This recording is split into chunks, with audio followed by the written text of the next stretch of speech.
खौफ सिर्फ सच्ची हादसा है, डरना आपके ऊपर है।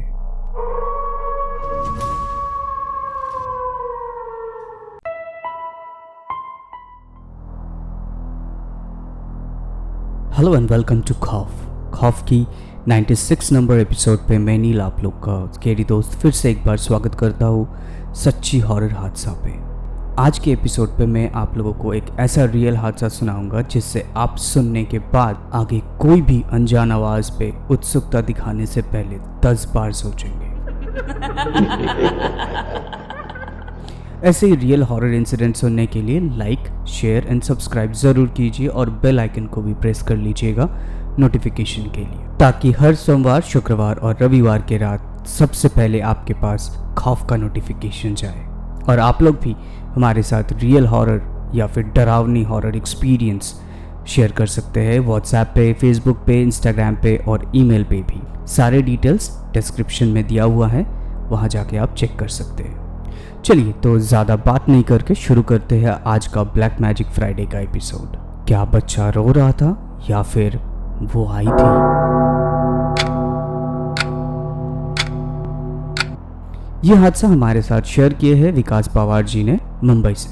विकास जी लिखते हैं कि वो बहुत ही एक्साइटेड है हमारे साथ ऐसा रियल हॉरर एक्सपीरियंस शेयर करने के लिए।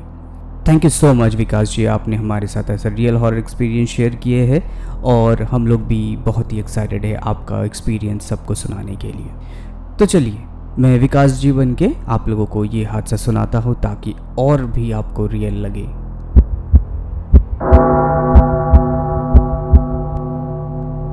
विकास जी लिखते हैं कि मैं मुंबई से ही हूँ और जो ये एक्सपीरियंस मैं शेयर कर रहा हूँ कि वो एक्सपीरियंस मेरे घर की बालकनी में ही हुआ था। जो मैं सोसाइटी में रहता था वो सोसाइटी लगभग 60-70 साल पुरानी एक सोसाइटी है और हम लोग सेकंड फ्लोर पे रहते थे। और मैं अक्सर क्या करता था, गर्मियों के टाइम पे बालकनी में सोता था क्योंकि बालकनी इतना बड़ा था कि लगभग एक टेरेस जैसा इतना बड़ा था और उसके साथ एक बहुत ही बड़ा सा स्लाइडिंग विंडो था कांच का, जो कि रूम और बालकनी को सेपरेट करता था। और बिल्डिंग के एकदम सामने बहुत बड़े बड़े से पेड़ है जिसकी वजह से काफ़ी अंधेरा रहता है दिन के टाइम पे भी, क्योंकि इतने बड़े पेड़ से वो सूरज का रोशनी नीचे तक नहीं आता या फिर घर तक नहीं पहुंचता। हाँ, हालांकि दिन का समझ में आ जाता है कि दिन हो गया है कि रात हो गया है, और रात के टाइम पे खास करके तो इतना अंधेरा हो जाता है। और एक चीज़ और आप लोग को मेंशन करता हूँ कि मेरी जो घर है वो घर के एकदम बिल्कुल सामने एक रोड है और रोड के ठीक उस पार एक बहुत पुराना एक सिमेट्री है जो कि 200-250 साल पुरानी है, जो लगभग अभी यूज़ नहीं होता है, लेकिन बहुत रेयरेस्ट सिनारियों में कभी कभार यूज़ होता है, लेकिन उतना दिखता नहीं है। मैं अपना एक्सपीरियंस शेयर करने से पहले एक छोटा सा एक कहानी है, मैं आप लोगों के साथ थोड़ा सा वो शेयर कर लेता हूँ ताकि आप लोग को ईजी रहेगा।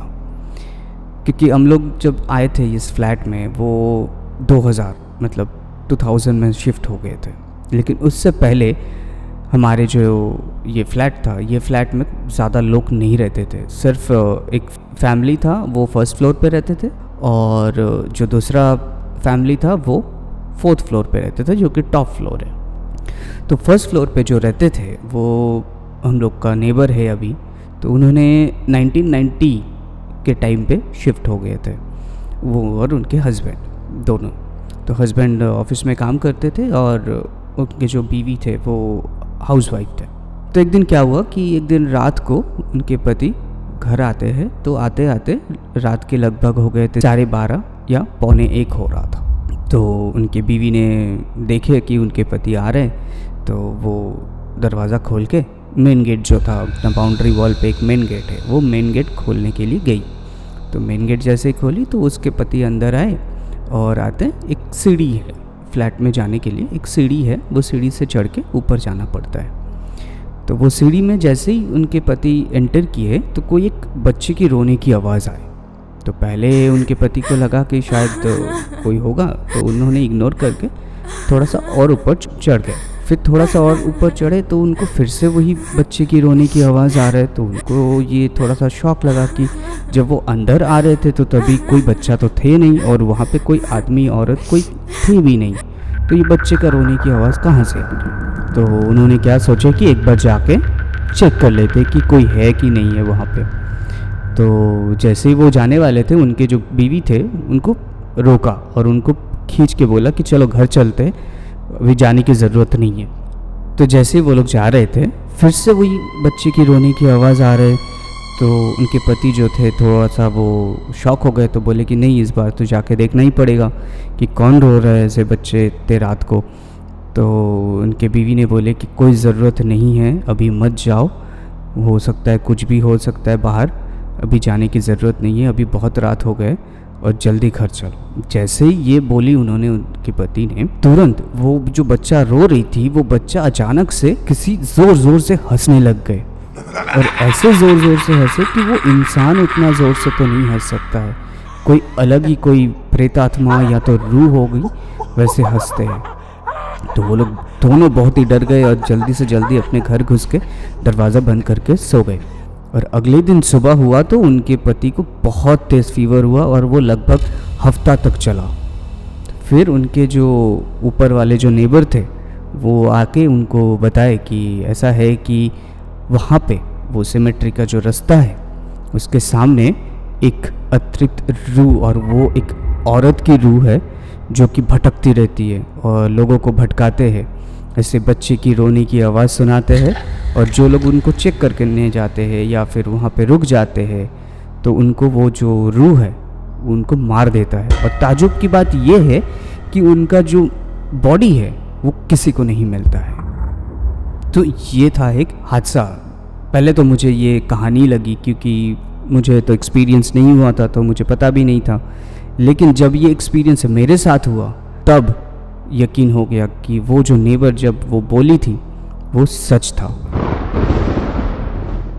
तो मेरा भी कुछ ऐसा एक्सपीरियंस हुआ था 2014 में, मार्च का टाइम था और मेरा एग्ज़ाम चल रहा था।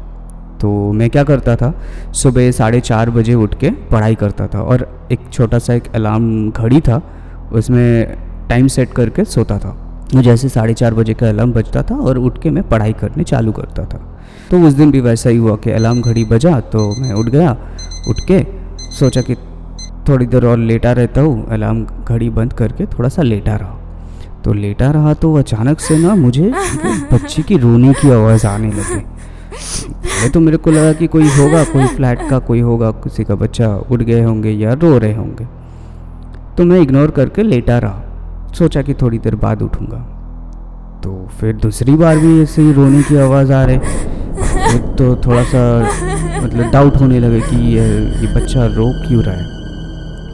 तो ये सब सोचते सोचते फिर तीसरी बार भी रोने लग गए, और इस बार तो बहुत तेज़ रोने की आवाज़ आ रही थी। तो तभी मुझे बहुत एकदम श्योर वाला डाउट हो गया कि ये तो अभी कोई बच्चा नहीं है, ये कोई शैतान है जो कि ऐसे आवाज़ कर रहा है और डराने की कोशिश कर रहा है या फिर खींचने की कोशिश कर रहा है उसकी तरफ, ताकि आपका पूरा जो अटेंशन है वो उसकी तरफ जाए। तो मैं तो काफ़ी डर गया था, तो इसके वजह से मैं भगवान का नाम लेता रहा और काफ़ी देर तक भगवान का नाम लेते लेते थोड़ी देर बाद वो रोना बंद हो गया। तो ये चीज़ मुझे थोड़ा सा मतलब उस वक्त डर लगा था और थोड़ा सा कन्फ्यूजन में भी था कि एक्चुअली क्या है ये चीज़। तो उस दिन सुबह हो गया तो मैं पढ़ाई करने चालू कर दिया। तो ये सोच के रखा था दिमाग में कि अगले दिन इस चीज़ का मैं तहकीकात करूँगा। तो अगले दिन क्या हुआ कि मैंने पूरी रात नहीं सोया, 4:30 बजे तक मैं जगा रहा कि ये वो जो रोने का आवाज़ जो मुझे कल सुनाई दिया था वो फिर से क्या आज सुनाई देगा, इसलिए मैं जगा रहा। तो 4:30 जैसे ही बजा मेरा अलार्म घड़ी बज उठा, तो रोज़ का टाइम सेट रहता है, तो उसको मैंने बंद कर दिया। बंद करके बैठा रहा सुनने के लिए कि फिर से वो आवाज़ सुनाई देता है कि नहीं, लेकिन कोई आवाज़ ही नहीं आ रहा था, ना कोई बच्चे की रोने की आवाज़, ना कोई आवाज़ आ रहा है।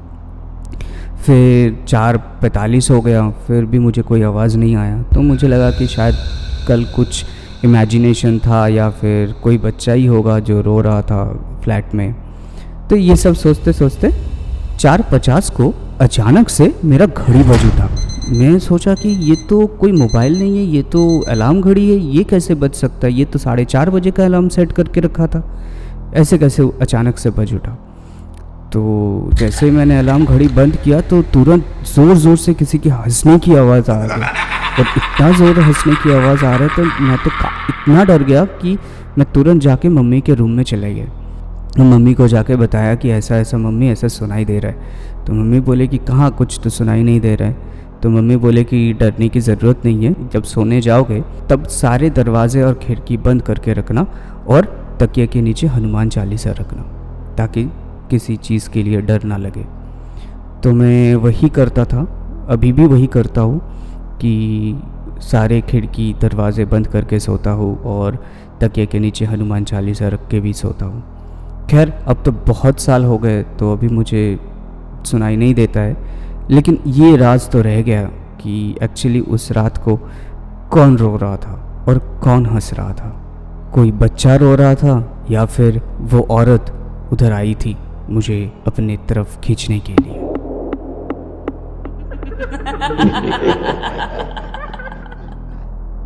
देखिए, कभी कभार कैसे होता है ना कि कोई आवाज़ आपको हमेशा खींचने की कोशिश करता है, और अगर ख़ास करके अगर वो अनजान आवाज़ है, उस पर उत्सुकता मत दिखाइए, तो फिर आप सेफ रहेंगे।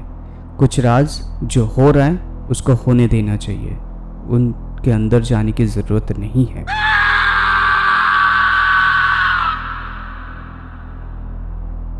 तो आई होप आज का एपिसोड आप लोग को अच्छी लगी है, और आप लोगों को ये हादसा अगर पसंद आई है तो प्लीज़ लाइक कीजिए, शेयर कीजिए एंड सब्सक्राइब कीजिए, और बेल आइकन को भी प्रेस करना मत भूलिए, ताकि हर सोमवार, शुक्रवार और रविवार के रात सबसे पहले आपके पास नोटिफिकेशन जाए। तो विकास Pawar ji, thank you so much कि हमारे साथ ऐसा रियल हॉरर इंसिडेंट शेयर करने के लिए, और आप भी अपना कोई भी ऐसा रियल हॉरर एक्सपीरियंस है वो आप हमारे साथ शेयर कर सकते हैं, या फिर आपने किसी के पास से सुने हैं वो भी आप हमारे साथ शेयर कर सकते हैं। हमें इंसिडेंट भेजना बहुत इजी है, आप लोग चाहे तो हम लोग के साथ व्हाट्सएप पे शेयर कर सकते हैं, ईमेल पे शेयर कर सकते हैं, फेसबुक पे, इंस्टाग्राम पे, बहुत सारे ऑप्शंस हैं। हमारा व्हाट्सएप नंबर है 7738596725 और ईमेल आईडी है share.trueincidents@gmail.com, और फेसबुक पेज का नाम है KHAUFF space F K capital और F कैपिटल, और इंस्टाग्राम का पेज का नाम है KHAUF.FF, ये पूरा ही स्मॉल में। और ये सारे इन्फॉर्मेशन आप लोगों को नीचे डिस्क्रिप्शन में दिया हुआ है, वहाँ पे जाके आप चेक कर सकते हैं, और स्क्रीन पे भी व्हाट्सएप नंबर आप लोग को दिख जाएंगे। चलिए मिलते हैं नेक्स्ट एपिसोड पे एक नया रियल हॉरर इंसिडेंट के साथ, और तब तक के लिए बाय, गुड नाइट, शब खैर, take care and stay safe.